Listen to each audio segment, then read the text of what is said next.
जब हम भगवान का आश्रय लेकर नाम जप करते हैं और गंदे विषयों का भोगने के चिंतन और क्रिया दोनों का त्याग करते हैं। त्यागात् शांति अनंतरम, त्याग से तत्काल शांति प्राप्त होती है।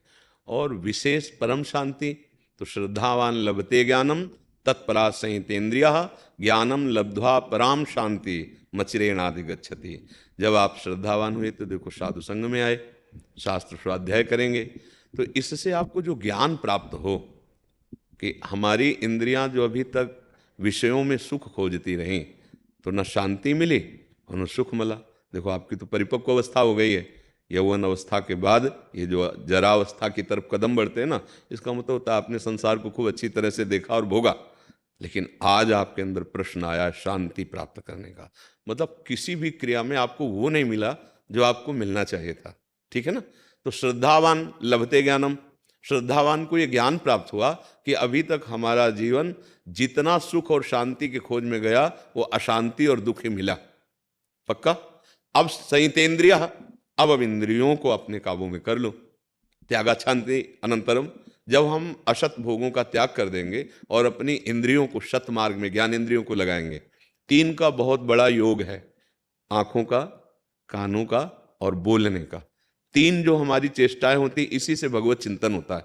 जो हम देखते हैं, जो हम सुनते हैं, जो हम बोलते हैं, मन वही पकड़कर चिंतन करता है। यदि हम ये देखना शुरू कर दें कि सब में श्री भगवान है और भगवान का नाम बोलना शुरू कर दें, राधा राधा कृष्ण कृष्ण हरि हरि, जो नाम प्रिय हो, और उनकी लीला का गायन करें और कानों से नाम सुने अंदर ही अंदर और बाहर से सत्संग सुने, तो हमारा मन वही चिंतन करने लगेगा। जब हमारा मन विषयों का चिंतन कर रहा था तो हम विषय क्रियाओं में सुख शांति खोज रहे थे। जब हमारा मन प्रभु का चिंतन करेगा तो खोजना नहीं पड़ेगा। पराम शांति मचिरेणाधिगच्छति। जे ही इंद्रियां बहिर्मुख से अंतर्मुख हुई और प्रभु का स्मरण तदाकार स्वरूप तन्मयता में या निरंतर अव्यावृत भजन, तो शांति नहीं, पराम शांति मचिरेणाधिगच्छति। पराम शांति किसे कहते हैं? मान होने पर, अपमान होने पर, निंदा होने पर, प्रशंसा होने पर, हानि होने पर, लाभ होने पर आपके हृदय में कोई फर्क न पड़े, उसे परम शांति कहते हैं। हानि हुई तो जय जय, लाभ हुआ तो जय जय, सुख दुखे समय कृत्वा लाभा लाभो जया जयो, ये परम शांति का स्वरूप है। वो क्षमता को प्राप्त महापुरुष हो जाता है जो श्रद्धावान, शास्त्रीय ज्ञान सत्संग सुना, उसके द्वारा अपनी इंद्रियों को विषयों से हटाया और अपने लक्ष्य पे लगाया। अब उसे जो ज्ञान प्राप्त होता है स्वयं से, पढ़ा लिखा ज्ञान इंद्रियों को रोकने के लिए है नाम जप करते हुए, लेकिन जो अपने से जो बोध हुआ अपने आप का, अब ये परम शांति को प्राप्त हो गया। तो शांति प्राप्त होती है भगवान के आश्रय से, गुरुदेव के आश्रय से, नाम जप से, इंद्रियों को भोगों से अलग करने से। क्योंकि अभी तक हमारी इंद्रियां भोगों में रत रही, अब अंदर वही चिंतन हो रहा है। अब चिंतन अशांति का हो रहा है। दुखालयम अशाश्वतम, संसार का स्वरूप दुखमय और परिवर्तनशील। देखो सब परिवर्तन हो रहा है।